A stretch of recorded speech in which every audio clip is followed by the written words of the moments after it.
hadn't talked since we saw the tape, looked at it, talked to the guys. Defensive performance, we're making some strides, getting better some ways, still busted a few things, a couple big plays. One just a busted coverage. We gave up a gimme. But they were a pretty good offense balance. They made us work. I thought our guys created some turnovers. That's great. I don't think offense, we'll talk about that. The offense isn't taking advantage. We're creating more turnovers, I think, than maybe we might have would expected, and we probably need to create some more. But at the same time, we're not cashing those in. We're kind of getting off the field, getting short fields, but not getting much out of it. I think the only thing I had disappointed our defense, I didn't like the last drive. We decided to kick off 5:20, 5:30, 5:29, I think it was.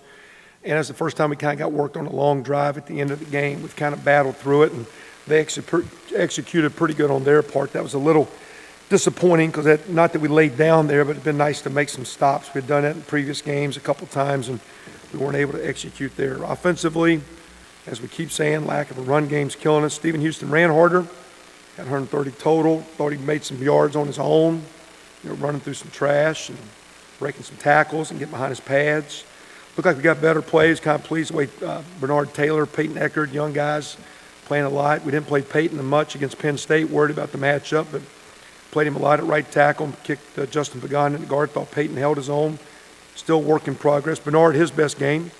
Tight ends, thought Bolzer, he caught a couple balls, but really his best blocking game to date, and he's playing harder, which is great.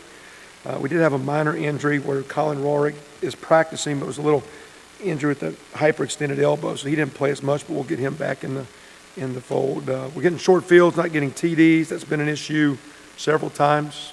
We're getting the red zone with some drives. We're getting midfield a fair amount. We're getting plus 45, 50, minus 45, and then not being able to get anything out of it. So even though we still struggle, we're still we're just too inconsistent. We still got some opportunities with the kicking game, defense, where we need to cash in and get some points, and we don't. Mentioned kick game. Thought Adam Pines, his best game. He and Shane Wynn, we recognize those guys as two of our special team players of the week. Those guys thought Adam did a great job. Pinned him down there tight one time on the 2. Great job outside that, just kicking. And we'll need that as we go into Big Ten plays. We continue this next 6 because we can't allow the other team to play with short fields. We got to make, we can't give games on a silver platter and hold it out there. You go through that last game, okay with the start for sure, with the return, you get a turnover, offense gets 3, you're up 10, we bust the coverage, give them 7. Next drive, we come back after giving 7 with a good offensive drive to the 21. We have a bust in protection where we just don't block a D lineman that we're assigned to, and the guy's free, sack, fumble. That's probably a 10-point swing. We're going to field goal range, so we kind of hand them 17. We got on the 3-yard line. We kick a field goal instead of getting 7. There's 4 more points. So it's inconsistent, out of whack as well. We're kind of throwing 20, 21, 24 points away. And that's, at the end, a little bit of the point spread. Not that that's the difference in the game, but it for sure isn't helping us. As we move forward, of course, Wisconsin's awfully good. We look forward to the challenge. It's going to be a great place to play. We're going to play in several great venues. We always do in this league, so we have been trying to embrace that with our kids, to look forward to it, to look forward to the opportunity and challenge. The fans can't make a tackle. It might be loud and hard to communicate, and communication is a problem, and not offensively. Defensive communication, getting calls, getting adjustments, getting your checks lined up secondary-wise. So communication will be a key, and that's one of the great things about their crowd with having an excited arena. They'll make it loud, make it hard on us, but I've always enjoyed playing in some of those type arenas as a coach and embrace that and try to sell that to our team. We started out with them yesterday. Wisconsin's a very physical team, both sides of the ball. They tackle and play strong, solid defense, top 10 in the nation, one of the best in our league. And same thing offensively, big line, excellent tight end fullbacks, 2 good running backs. And then when the run game gets going, they complement Russell Wilson, who's a mature, great player in a solid pass game. So great challenge. They're also, as always, real good kick game. So they're a heck of a team, great place, great challenge, but we're going to embrace it and go up there and have a good start yesterday to our week. And we'll embrace the week and look forward to a phenomenal challenge and go give it a great shot and not try to do fancy things in coaching and not overcoach and get cute, but be physical. That's, for us to be good, we got to be a tough physical football team. A lot of things that Wisconsin's about. So the things that make those guys successful is what we're looking to do. So, and I know they got a great challenge, but look forward to see if our guys are up to embracing the physical fight and the challenge that Wisconsin brings, because that's their style. That's why they're a great team, and we look forward to having an opportunity to go against those cats. It'll be a heck of a deal.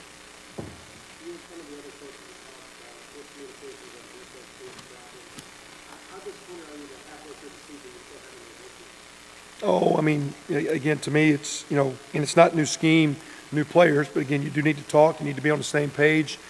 Had the opportunity to see a workout today for one of our teams, and a comment that was made by someone going through the workout was that, just because you know the call, it's not about you. Don't be selfish in that you got it. It's about the guy playing to your right and the left. Make sure they got it. So these guys just barking out calls. Offensively, you don't typically yell out what you're doing a lot because you don't tip off your plays. That, hey, I'm double teaming, or hey, I'm running a post route.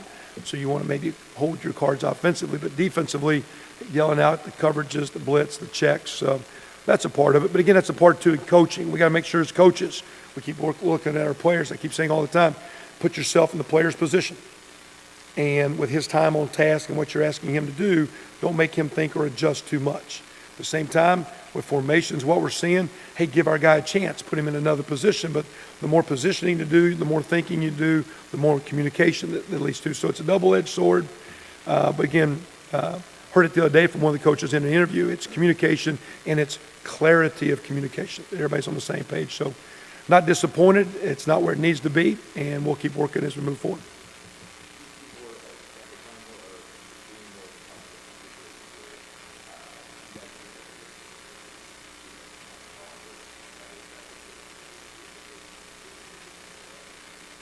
Oh, I mean, we had the other day, we had a guy blitz that's never blitzed. He just busted and missed the call. I mean, so that's no different than when the right guard should block the linebacker and he stays on the down lineman. The guy just made a mistake. Now, he made a mistake in man coverage and nobody's covering his man. So then the guy's wide open. So at the same time, we week before, we're in some third down situations that Penn State works us. I think our coaches' thoughts were, hey, let's get aggressive, and instead of letting them protect and work us on the routes, let's bring pressure.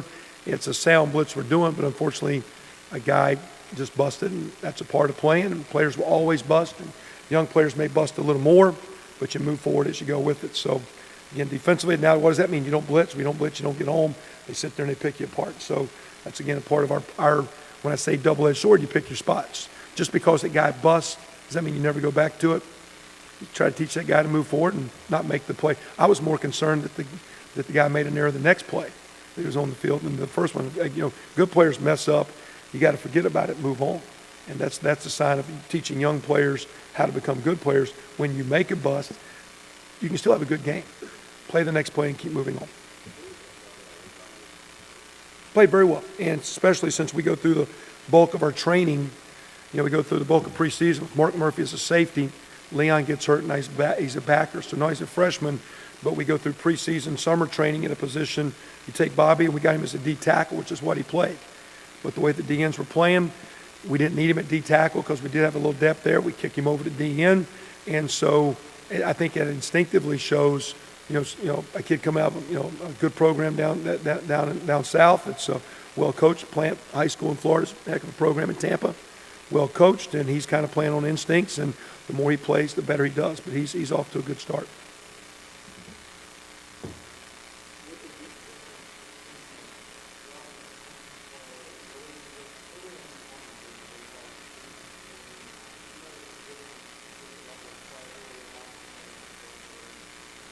Well, I mean, that last drive was the first time I thought we kind of got worked at the end. I mean, I think our conditioning level, and if anything, I think we've gotten our kids in shape, and I think in doing so, we've leaned them up and got a little light. Now we got to build some of our young guys back up. I think we've leaned some fat off. Now we got to bulk some muscle mass back onto us and recruit some big bodies and get more size as we move forward. But again, defense has to execute and make a stop. That's not pointing a finger at them. But offensively, you got to convert third downs, keep your drives going. So, again, time of possession is a two-way street. The offense can hang the defense out, but the defense needs to salvage itself. So, again, they were on the field a fair amount. They were going against a pretty good offense that has pretty good balance. They might have got worked a little bit, but that's the first game. I sensed the way we played against Penn State down the stretch, the way we played against North Texas down the stretch. Our defense has kind of been reasonably okay. It's been, I don't know if it's been good at any time of the year, but it's been as good in the third and fourth quarters as it's been at the start.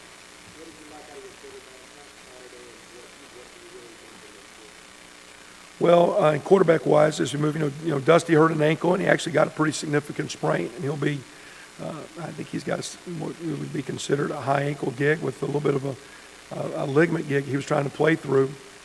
Again, it indicated that to me at the end of the third quarter when he fluttered a couple passes. I think he actually heard it early in the game on one of the plays where he flicked it to Steven, and Steven had a nice run, kind of battled through it and was hanging in there pretty good. But his comment was he couldn't push off, and that's why he couldn't get, a lot on the ball. So Trey played down the stretch. I think Dusty will be very limited this week, maybe for a couple, 3 weeks, with what the trainer saw with him yesterday moving forward. Trey came in. Ed did well last week, but we kind of thought watching him run, he practiced the fair amount as much as the other guys. But again, watching him at the end, we kind of thought we're going to have to run around a little bit. We're going to have it going against a good rush. Protection is going to break down. Didn't want to maybe put him in a vulnerable situation where at 90-ish, 95%, he could have got hurt again or retweaked it. Looked really good yesterday as we started moving forward. So if he's not full go, he's awfully, awfully close. So you'll get him and Trey as we move forward this week. I thought Trey, so again, that's why we didn't play Ed. He could have played, but our plan was to go with Dusty and to try to work Trey in. When Dusty got injured, it became Trey totally. And I thought for a young guy, Trey handled it pretty good. Had one issue with communication on snap that really was more on the center than him. His communication was good. I thought he played calm, being rested this week on the road in a loud environment, how he can handle that. But, he didn't get rattled. He had one interception where protection's breaking. He throws it a smidge quick, and our tight end stumbles out of a break and hits him on the helmet, and the ball goes up in the air, so he didn't force the ball, do it okay, and he can make a few plays running around. So for a first start, or playing as much as the most he's played, Trey did well, and we'll continue to be him and use he and Ed for the bulk as we probably go into this week moving forward.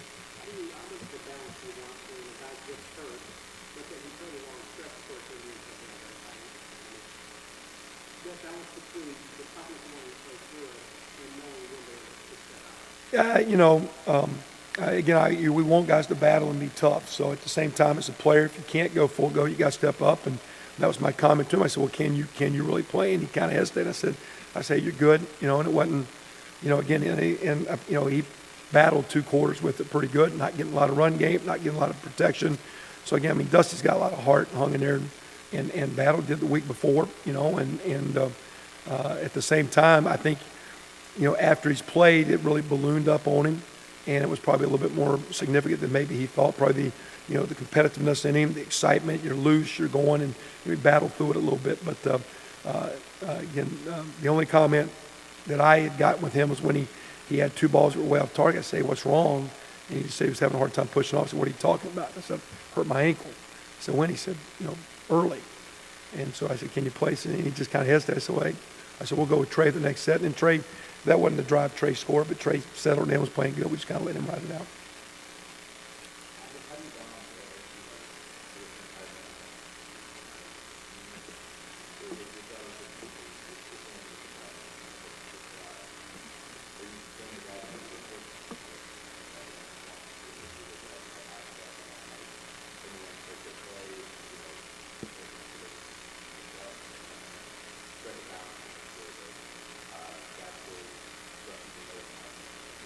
I mean, they should let it know. Typically, it's obvious, if a guy, but you can tell. I can tell real quick. We had a guy last week, an offensive lineman, get rolled up, and was pretty gimpy. And like he's got to go. I said, hey, you've been practicing hard. You're good. Just take it easy here for half of practice. And came back the next day and got a little bit, and he played pretty good Saturday. So I mean, to me, what you're trying to do early is just figure out the guys that are kind of going through the motions and trying to get out of work, because in a tough environment, it's a tough game.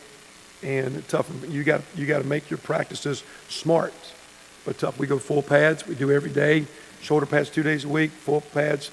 We've done that every day. That's how I'm used to practice. That's how we did it at Miami. That's how we did it at Northwestern. That's how it's been done most recently at OU.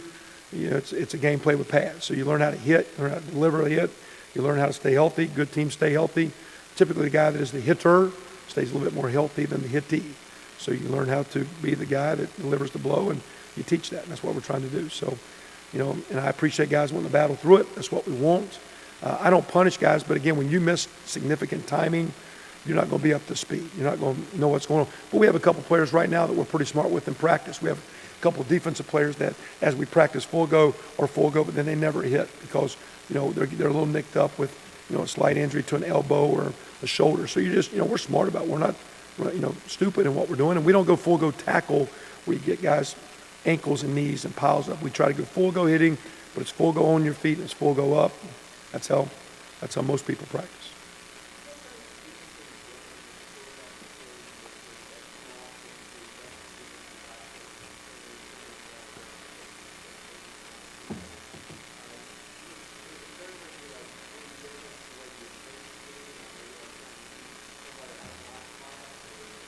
No, we got to go play. I mean, you can't be scared of anything, so you got no chance. We have no chance to win this game if our kids don't believe we're going to, and as coaches, we're not going to go out there and shelter anything back. We're going to go right at it. I mean, they're a tremendous team. They're going to play hard, physical, fast, and that's what we got to do. We got to learn to play that way. So there ain't no holding back. There ain't no worry about next week or next team or next opponent. It's this one coming up. It's a great opportunity, great challenge. So, whether, Trey, first road game or maybe he plays a lot, you want to play through that. Hopefully, again, we'll do it in a way as coaches where we put them in good situations where we don't overcoach and lead to the confusion, lead to all the checks, lead to all the adjustments, lead to all the communications that make young players think. Fine line there. You got to be sound. You got to have a lot in your offense. You got to have a lot in your defense. We got to keep getting these guys flying around, playing hard, and that's on us. That's our onus as coaches. So, but I don't think we hold anything back. It is tough when you have three quarterbacks. 2 weeks ago, Ed was basically out of practice. Last week, we're kind of back to three. Now Dusty's kind of out. We're back to two. It's a little bit better getting two guys working three. It's a little hard in three. You kind of water it down too much.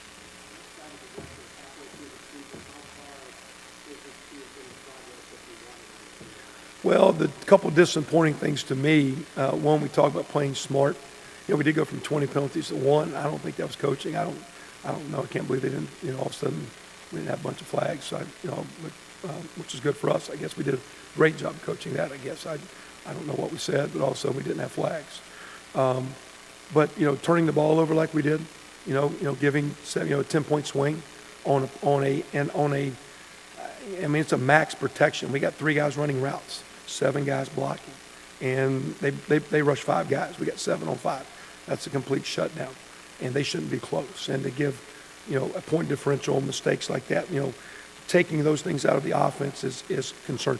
Not having, even though we've gotten small, we still don't play with speed on offense, assertiveness. We don't, we play in granny gear. We don't come off with speed, receiver and running back. Our running back, 12 the other day, did run hard. First time he ran forward, and he ran behind his pads, and he went that way for a change instead of hesitating. So, I'm disappointed we don't play as hard as we're capable of playing. I see things in practice that I don't see on the field. I think we make the game bigger than it is. I don't think we go into the arena with the confidence or knowledge. Trust what we do what we do. I know offensively, I had several comments from guys, why did you do that? We had a couple situations where guys did things like, we didn't practice that way, never did it, never been told that, what are you thinking? Or I think guys are pressing, trying to make a play, not trusting, again, hey, here comes a blitz, I should block the blitz. No, you should block your guy, the tailback has the blitz. Then we don't get a sack.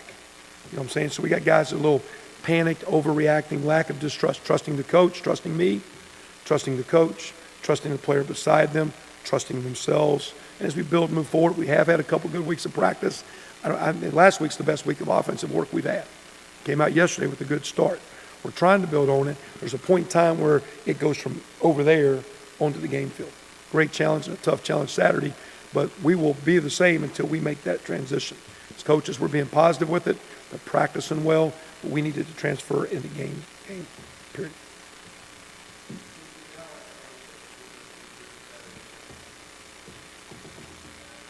Yeah, he's got an ankle now. He's got a chance, but and not as significant maybe as Dusty's.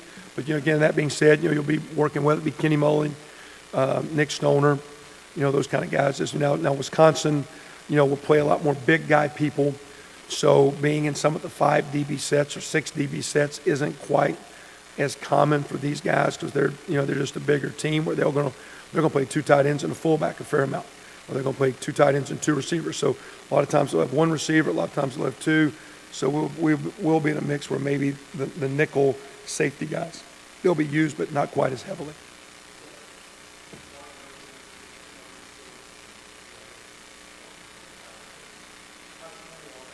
Very good. I think if you ask the guys, they'd say he's probably one of the better defensive players on our team, and that's unusual for a freshman. It's also unusual.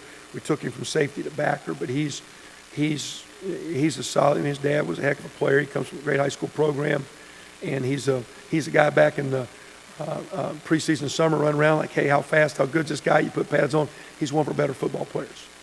and he's played well for us.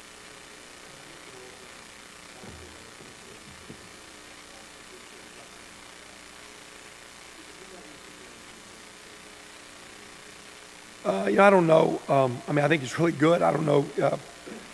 Not seeing him on a daily basis, if you compare him to anyone other than here's a fifth-year guy. It's coming out of he's played. He's a three-year player off a program that was well coached at NC State in a passing style offense. Now he's coming into an offense where there's very little stress at quarterback. Great running game. They can lean on you. Can play on your terms. You're throwing to receivers that get a lot of single coverage because you can't stop their run if you're playing soft coverage. You got to get your corners and safeties and shoot. You need 11, 12, 13, 14 guys up there to stop the run.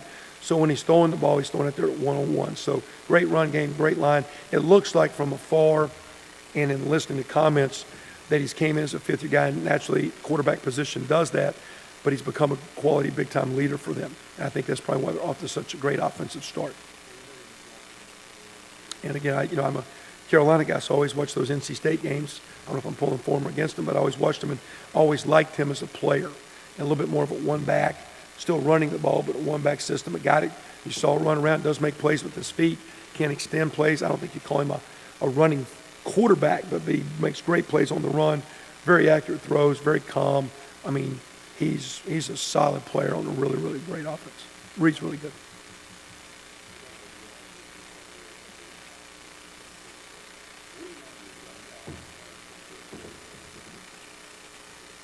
Well, again, the energy and the effort. Again, you got to learn how to build off of their crowd because you're going to play in great arenas, every week. And when you go on the road in this league, so you're going to have to learn how to play in tough environments, loud environments, but how to embrace that, how to use that as a positive, not as a negative. They don't come out, they don't give them more points because they're in the stands, but at the same time, it is a challenge. How to embrace that challenge and learn from that. So at the same time, as you play against good teams, how to learn how to take the fight to a good team. Don't sit there on your heels. Don't sit there passively. Don't sit there, worried about next week or who to play, not to play. How to be aggressive. You've got to, when you go against a good opponent, you have to be aggressive. You cannot be timid. You've got to go at them with all you got every play. Kicking game, offense, defense.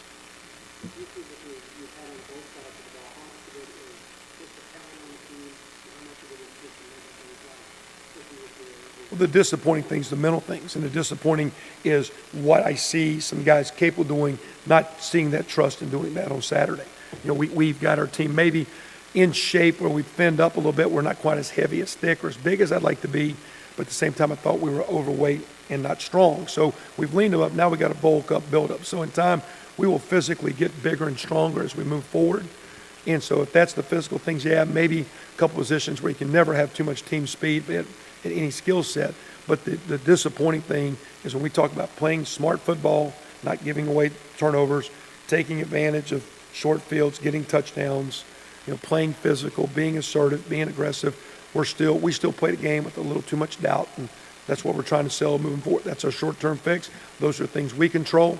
And again, our kids are doing, and not giving you coach speak, they're doing reasonable, positive things through the week in practice, but the transition from Thursdays to Friday into Saturday, we need some game success. We need some guys to click in on Saturday, realize it's not that hard. My old coach used to have an analogy of a 2x4. He laid it on the floor, walk across it. That's what practice is. Okay, in the game, the 2x4 is coming off the top of the stadium. It's not going to break, but walk it. It's the same walk.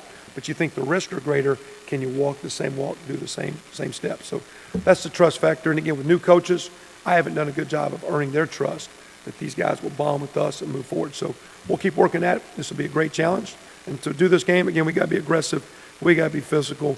We got to have some trust. We got some guys got to step up and start trusting themselves and trusting each other. So it'll be a great test.